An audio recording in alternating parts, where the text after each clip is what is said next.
Hey, what's going on, guys? Thanks for tuning in. My call sign is Blitz, and the future is looking kind of grim. Because if we don't all die during this viral outbreak, the world economy and the United States economy is going to crash and burn so hard that people will be killing each other over things much more important than toilet paper and hand sanitizer.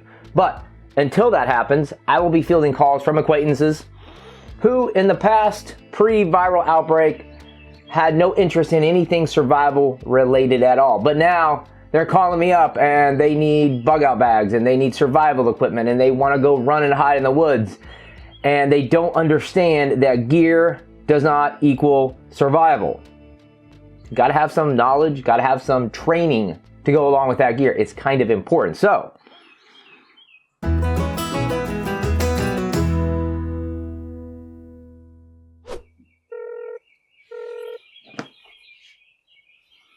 hey, what's going on, bro? How you doing? You staying safe out there? I know things are getting kind of crazy. I'm staying safe, but I'm going to be honest with you, man. I'm starting to get worried. I feel like it's time to go just escape. Maybe run in the woods somewhere. It's really freaking me out. Okay, right. Yeah, no, I get it. But why are you running in the woods again? I know you've heard about the FEMA camps, okay? They're going to round up everybody and put them in FEMA camps. Yeah, to be honest with you, dude, that is not going to happen. Our government is so incompetent. They literally had 2 months to prepare for this. And they didn't. They didn't do anything, really. They don't have enough personal protective equipment. They don't have enough test kits. They can barely handle what they got going on right now, much less the logistics of rounding up everybody and putting them in FEMA camps. I really, honestly, not going to happen. Obviously, the viral outbreak is the perfect opportunity for the elites to seize control and ship everybody off to the damn FEMA camps. And I'm going to tell you something right now, dude. I'm not going to no damn FEMA camp. I'd rather die in the woods. Okay, so that's cool, but what is your plan once you get into the woods? And I'm not trying to be an asshole here. I'm just trying to work through this because trust me, things are getting crazy and I'm about ready to head out to the woods. But you have to have a plan. I don't know, whatever people do in the woods. Start a fire, kill something, eat it. I don't know. I mean, it's not that complicated. So that is an excellent start, but then what happens? What if you can't get food? What if it rains? Do you have a shelter? Is there a water supply in the area? And most importantly, beyond talk about all the survival things to be concerned about when you're in the woods, what about your wife and kids, dude? What are you going to do? Just grab your gear and just step off out the door and be like, hey guys, have fun with that viral outbreak. I'm out of here. Come on, man. We got to live in reality.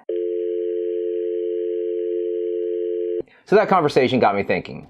What would a total noob need to know in order to get by in a actual bug out situation where they're running and hiding in the woods? What would be the core foundational skill sets that they would need to have? What if there was a degree program in survivalism? What courses would be included and what could you expect to learn? I imagine, like any other course of study, the student would start with core learning and then build on that foundation. Those core classes would focus on basic, easy to learn survival skills, getting those nailed down first, and then moving on to the advanced stuff, like primitive fire making or DIY water purification. So in this video, I've picked out 3 essential survival skills that I believe every survivalist should know if they want to use that label, survivalist.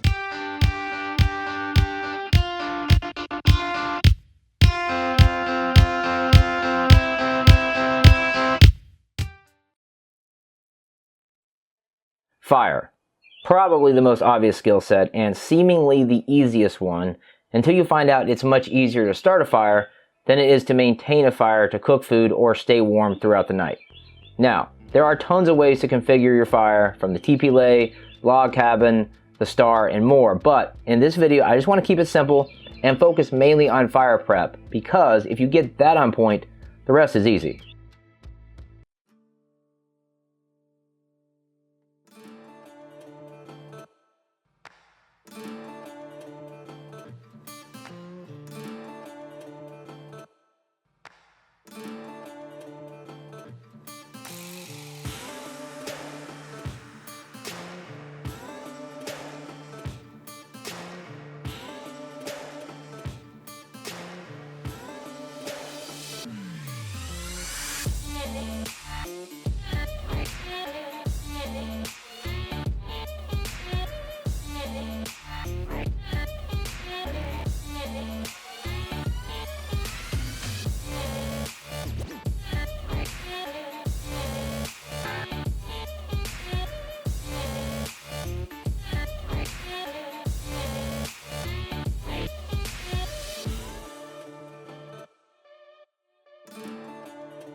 Now, the fire prep is basically done. I have distinct piles of fuel, tinder, sticks and twigs, kindling, and then the unprocessed wood, which is great to throw on the fire for longer burn time after I get the fire burned down close to coals and it's kind of in a steady state. Next, it's time to start that fire, and as of late, the Dakota fire pit has been my favorite because it's easy to dig here in these sandy conditions, and it's also very effective for cooking and controlling temperature. And then obviously, it is a bit more low profile than your traditional above ground fire. And that's it. Get the wood, start the fire, cook the food, and then sit back and reap the rewards.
Next up is water.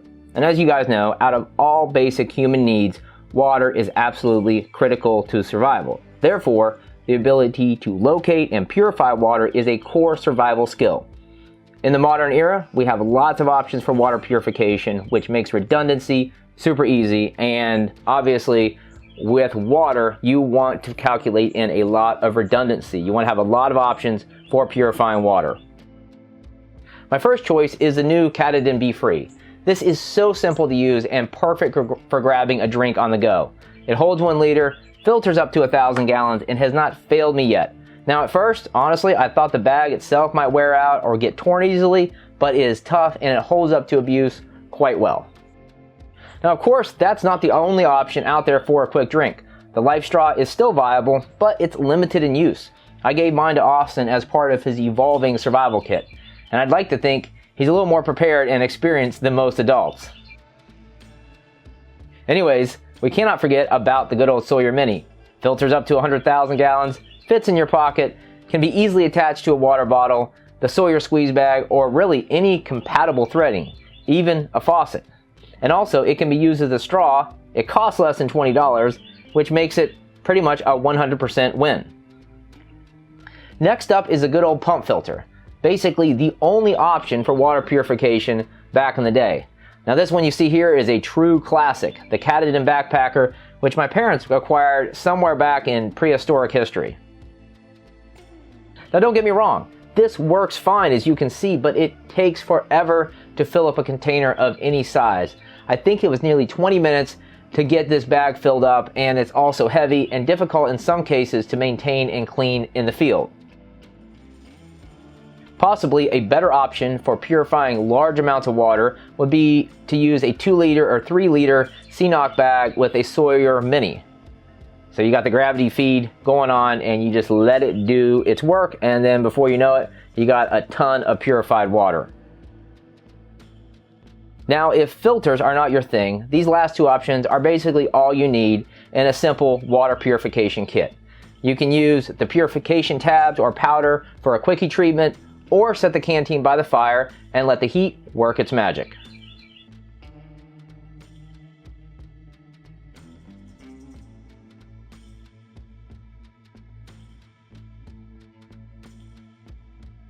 Number 3 is navigation, and I have a fun fact for you guys here. There are nearly 100 navigational satellites in orbit. Each one of those satellites belongs to one of the 5 positioning and navigation satellite systems.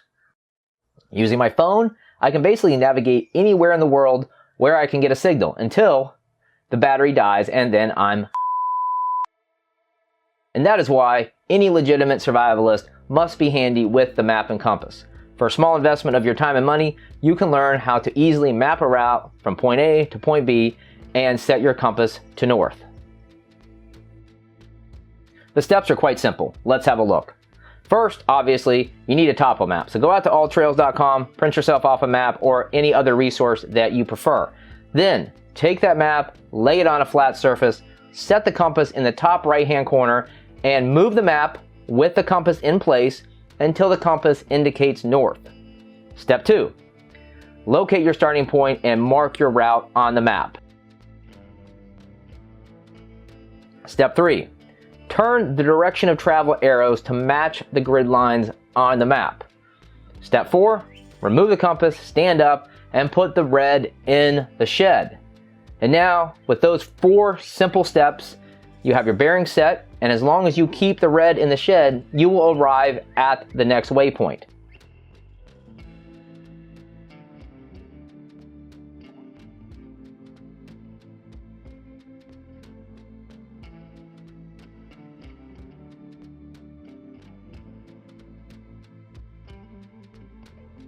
So there you have it. 3 essential survival skills that every survivalist should know in a survival situation. Survival, survival, survival. How many times can I say survival? Have a drink every time I say survival. Anyways, if you were teaching a degree program in survivalism, what are the core skill sets that you would teach?